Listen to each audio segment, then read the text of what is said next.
तो अब अगला क्वेश्चन है हमारा, arrange the following teaching process in order, यानी कि निम्नलिखित शिक्षण प्रक्रियाओं को क्रम में व्यवस्थित करना है। ये जो 5 आपको ऑप्शंस दिए हैं, इनको आपको बताना है कि सबसे पहला कौन सा आएगा, फिर दूसरे में कौन सा आएगा, फिर तीसरे में कौन सा आएगा, चौथा एंड पांचवा। ऐसे 5 स्टेप्स में आपको इन 5 ऑप्शंस को जमाना है। ठीक है, तो आपका सबसे पहला दिया हुआ है वर्तमान ज्ञान को पूर्व ज्ञान से जोड़ना, फिर है आपका मूल्यांकन, फिर है आपका पुनः शिक्षण, फिर है उद्देश्य बनाना और फिर है आपका सामग्री का प्रस्तुतिकरण। यानी कि सबसे पहला है आपका relating the present knowledge with the previous knowledge, फिर है आपका इवेल्युएशन, नेक्स्ट है आपका रीटीचिंग, फिर है फोर्थ आपका फॉर्मुलेटिंग ऑब्जेक्टिव्स और फिफ्थ है आपका प्रेजेंटेशन ऑफ मटेरियल्स। तो आपको इन 5 में से बताना है कि सबसे पहला कौन सा आएगा, दूसरा कौन सा यूज़ करते हैं हम टीचिंग के अंदर, फिर तीसरा कौन सा यूज़ करते हैं। ठीक है, तो अब इन ऑप्शंस को अच्छे से देखो, क्या लगता है कि इन 5 में से सबसे पहली चीज़ हम कौन सी करेंगे पढ़ाते टाइम पे। तो सबसे पहले तो हम क्या करेंगे, फॉर्मुलेटिंग ऑब्जेक्टिव्स, यानी कि सबसे पहले हम उद्देश्य बनाएंगे।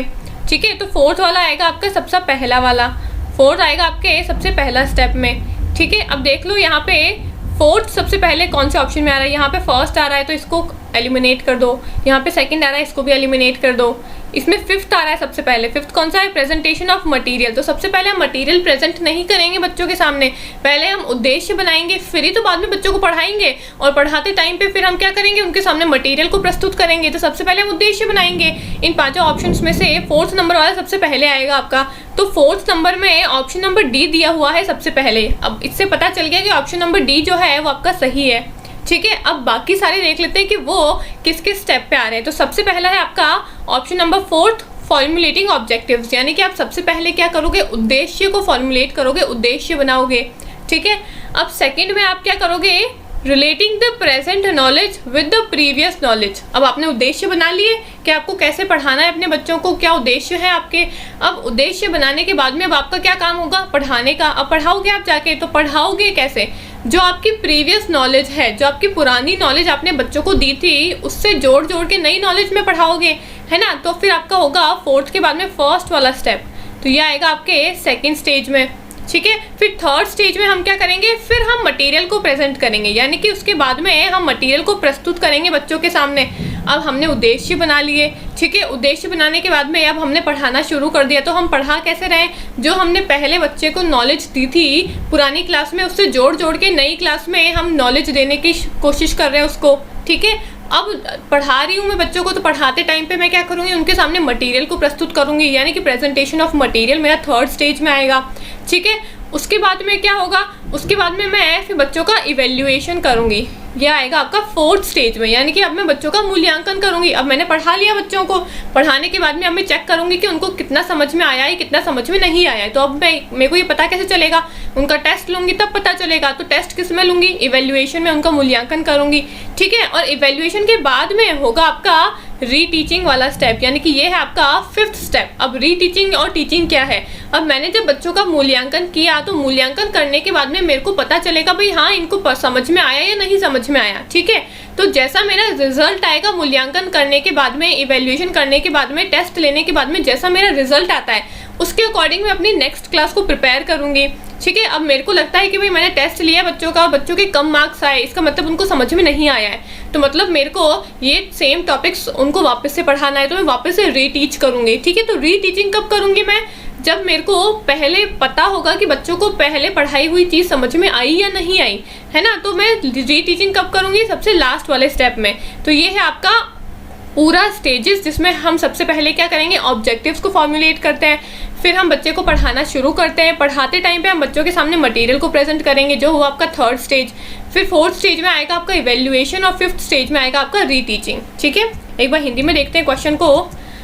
सबसे पहले हम क्या करेंगे, उद्देश्य बनाएंगे। ठीक है, उद्देश्य बनाने के बाद में हम क्या करेंगे, वर्तमान ज्ञान को पूर्व ज्ञान से जोड़ेंगे। अब वर्तमान ज्ञान को पूर्व ज्ञान से जोड़ते जोड़ते पढ़ाना शुरू करेंगे। उद्देश्य बना लिए, अब बच्चों को पढ़ाना शुरू करेंगे। ठीक है, उसके बाद में क्या होगा, अब पढ़ाते टाइम पे हम सामग्री को प्रस्तुत करेंगे बच्चों के सामने। जो भी हमने सामग्री बनाई थी बच्चों के लिए, उसको हम प्रेजेंट करेंगे बच्चों के सामने, उसको हम प्रस्तुत करेंगे।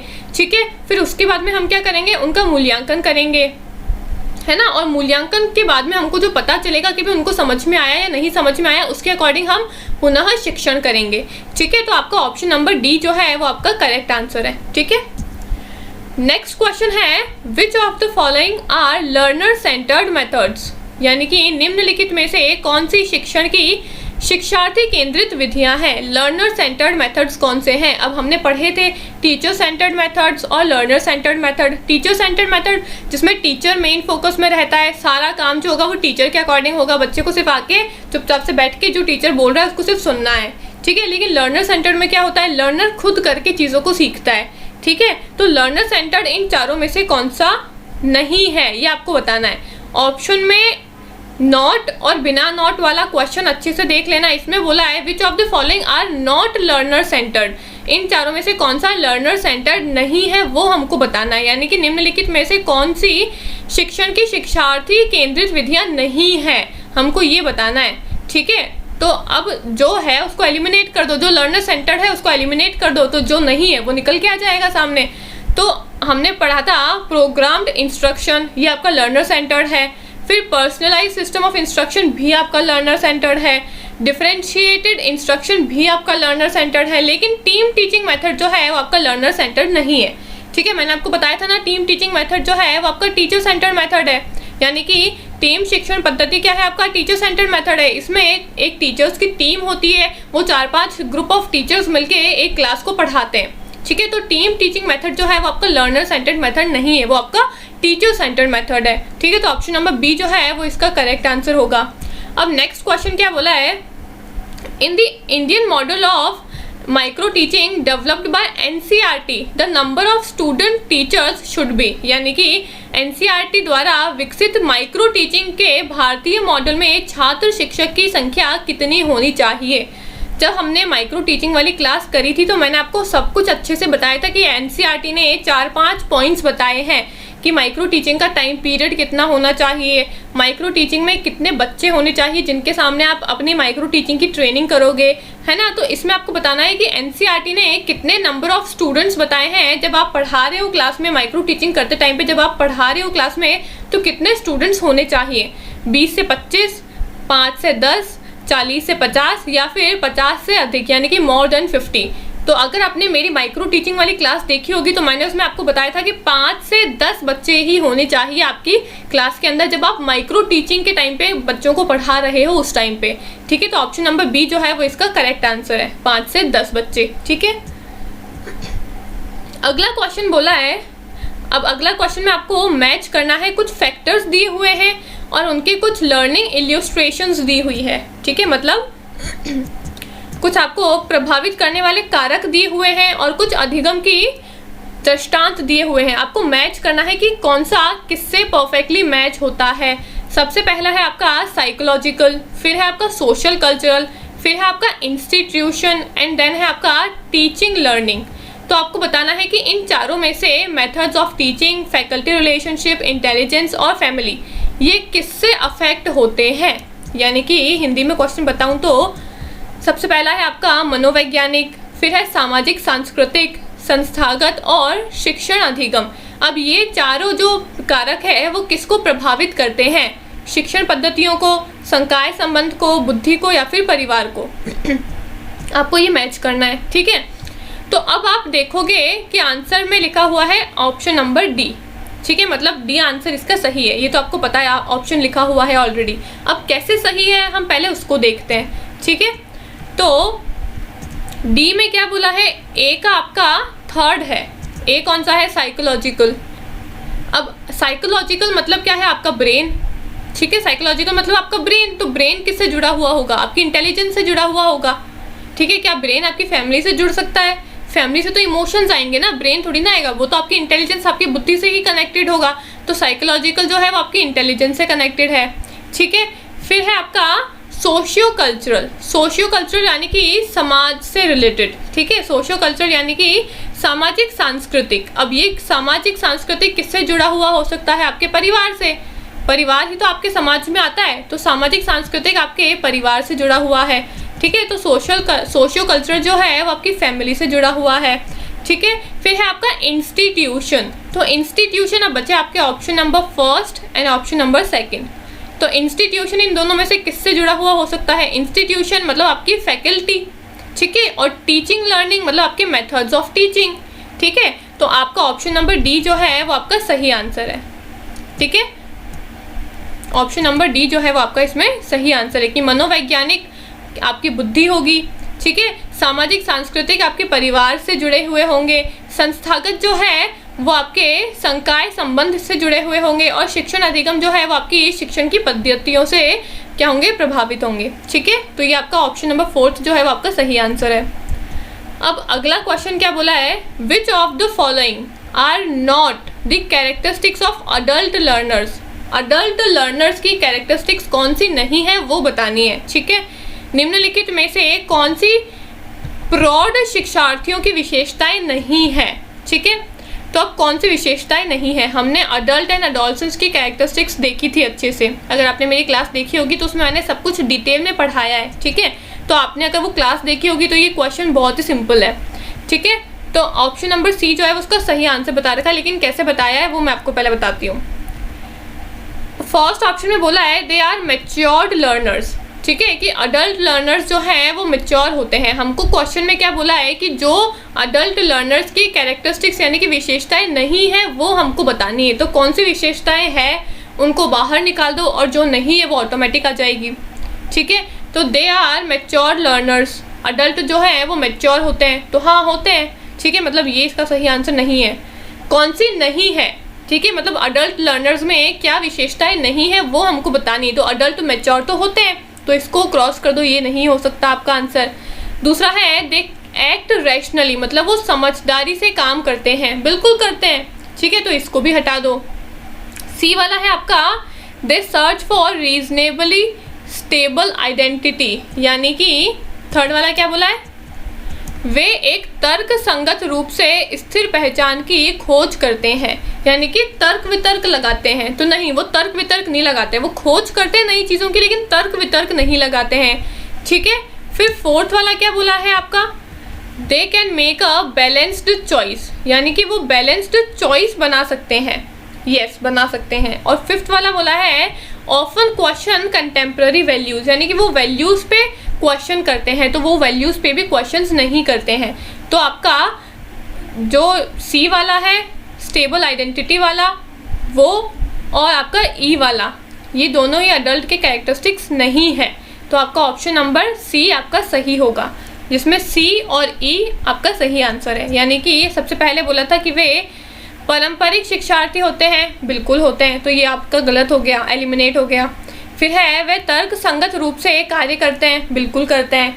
फिर सी बोला है कि वे एक तर्क संगत रूप से स्थिर पहचान की खोज करते हैं, तो वो तर्क संगत रूप से कार्य करते हैं, ठीक है, पहचान की खोज नहीं करते हैं, तो ये वाला आपका गलत हो गया। तो ये विशेषता आपकी प्रौढ़ शिक्षार्थियों की नहीं है, ठीक है। फिर बोला आपका कि वे एक संतुलित विकल्प बना सकते हैं क्योंकि वो अडल्ट है, वो मैच्योर है, तो वो बना सकते हैं संतुलित विकल्प, है ना। और फिर ई वाला बोला है कि अक्सर समकालीन मूल्यों पर प्रश्न उठाते हैं, तो वो कभी प्रश्न नहीं उठाते हैं, ठीक है। तो ये भी आपका अडल्ट का कैरेक्टरिस्टिक्स यानी कि आपके प्रौढ़ शिक्षार्थियों की विशेषता नहीं है। तो ऑप्शन नंबर सी और ई जो है वो आपका सही आंसर होगा, ठीक है। अगला क्वेश्चन बोला है which of the following type of learner overreact to embarrassment, rejection and ridiculous and seek approval of peers and others, कि निम्नलिखित में से किस प्रकार के शिक्षार्थी शर्मिंदगी, अस्वीकृति एवं उपसंहार पर अत्यधिक प्रतिक्रिया करते हैं और साथियों तथा अन्य लोगों की स्वीकृति चाहते हैं। तो ये भी मैंने अडल्ट और अडोलसेंट्स की क्लास में बताया था कि अडोलसेंट्स जो होते हैं आपके, यानी कि किशोर अवस्था वाले बच्चे जो होते हैं आपके, वो छोटे होते हैं, उनमें इतनी मैच्योरिटी नहीं होती है ना। तो उनके साथ में अगर कोई रिजेक्शन होता है, कोई अस्वीकृति होती है, ठीक है, या फिर कोई शर्मिंदगी वाली हरकत उनके साथ में होती है, तो वो ओवर रिएक्ट कर जाते हैं, ठीक है। तो ये किसकी कैरेक्टरिस्टिक्स है? ये आपकी यंग अडोलसेंट्स की, यानी कि आपकी किशोर अवस्था वाले बच्चों की कैरेक्टरिस्टिक्स है, ठीक है। तो इसमें ऑप्शन नंबर बी जो है वो आपका सही आंसर होगा, ठीक है। ये सब कुछ मैंने अपनी क्लासेस में बताया है, तो अगर आपने सब मेरी क्लासेस देखी होगी पूरी अगर अच्छे से, तो आधे से ज़्यादा क्वेश्चंस मेरी क्लासेस में से ही बने हुए हैं, ठीक है। अगला क्वेश्चन है heuristic method of teaching was proposed by Armstrong. Heuristic method of teaching भी मैंने बताया था टीचिंग के मेथड्स के अंदर, ठीक है। तो पहली स्टेटमेंट बोल रही है कि ह्यूरिस्टिक मेथड ऑफ टीचिंग जो है वो आर्मस्ट्रॉन्ग ने दी है। तो मैंने अपनी क्लास में बताया था कि ह्यूरिस्टिक मेथड ऑफ टीचिंग किसने दी है, आर्मस्ट्रॉन्ग ने दी है। तो बिल्कुल ये वाली स्टेटमेंट आपकी सही है, ठीक है। अब स्टेटमेंट दूसरी क्या बोल रही है, कथन दूसरा क्या बोल रहा है, this method resolves around the terms finding, problem solving, self thinking, discovery, exploration, ठीक है। मतलब हिंदी में क्या है क्वेश्चन, शिक्षण की अनुमानी पद्धति का प्रस्ताव आर्मस्ट्रॉन्ग द्वारा किया गया है, बिल्कुल ठीक है। तो ये ऑप्शन आपका सही है, पहला कथन आपका सही है, ठीक है। दूसरा कथन क्या बोला है कि यह विधि शर्तों के इर्द गिर्द घूमती है। अब कौन सी शर्तें हैं, खोज, समस्या समाधान, आत्मविचार, खोज, अन्वेषण, इन शर्तों के इर्द गिर्द घूमती है आपकी कौन सी पद्धति, ह्यूरिस्टिक मेथड, ठीक है। तो ह्यूरिस्टिक मेथड क्या होता है, ह्यूरिस्टिक मेथड में आर्मस्ट्रॉन्ग ने बताया था कि बच्चा खुद से चीज़ों को करके सीखे ताकि वो खुद की प्रॉब्लम्स को खुद सॉल्व कर सके, वो खुद से चीज़ों को सोच सके, डिस्कवरी कर सके, नए नए एक्सप्लोरेशंस कर सके। तो ये सभी जो कैरेक्टरिस्टिक्स बताई है, ये सभी टर्म्स जो बताई है वो आपकी ह्यूरिस्टिक मेथड के अंडर आती है, यानी कि दोनों ही कथन आपके सही है। Both statement first and second are correct, यानी कि दोनों ही कथन आपके सही है, ठीक है। आर्मस्ट्रॉन्ग ने आपकी अनुमानी पद्धति का प्रस्ताव दिया था, ये वाला भी सही है। और दूसरा है कि आपकी जो अनुमानी पद्धति का जो प्रस्ताव है वो खोज, समस्या, आत्मविचार, अन्वेषण, इनके इर्द गिर्द घूमता है, ठीक है। तो आपके दोनों ही कथन सही है, ठीक है। अब अगला क्वेश्चन क्या बोला है, which of the following is not true about learner centred methods, ठीक है। लर्नर सेंटर्ड मेथड से कौन सा ऑप्शन सही नहीं है इन चारों में से, वो हमको बताना है, ठीक है। तो जो सही है उसको एलिमिनेट कर दो, जो सही नहीं है वो अपने आप आ जाएगा बाहर। हिंदी में क्या बोला है, निम्नलिखित में से कौन शिक्षार्थी केंद्रित विधियों के संदर्भ में सही नहीं है, ठीक है। तो सबसे पहला है focus is on the active participation of student, ठीक है, कि छात्रों की सक्रिय भागीदारी पर ध्यान केंद्रित है। दूसरा बोला है greater flexibility is present, learner centred method में ग्रेटर फ्लेक्सिबिलिटी होती है, बिल्कुल होती है। हमको बताना है कि क्या चीज़ लर्नर सेंटर्ड मेथड में नहीं होती है, यानी कि शिक्षार्थी केंद्रित विधियों में नहीं होती है, वो हमको बतानी है, ठीक है। तो सबसे पहला बोला है कि छात्रों की सक्रिय भागीदारी होती है, इसमें बिल्कुल होती है क्योंकि ये लर्नर सेंटर्ड है तो स्टूडेंट्स का पार्टिसिपेशन तो होगा, ठीक है। तो यानी कि ये आपका एलिमिनेट हो गया। दूसरा बोला है ग्रेटर फ्लेक्सिबिलिटी, यानी कि लचीला होता है, ये लर्नर सेंटर्ड जो मेथड है आपका वो लचीला होता है, बिल्कुल होता है। स्टूडेंट अपने अकॉर्डिंग इसको कभी भी कैसे भी मॉडिफाई कर सकते हैं, क्योंकि ये लर्नर सेंटर्ड मेथड जो है वो टीचर के हाथों में नहीं होता है, वो स्टूडेंट के हाथों में होता है।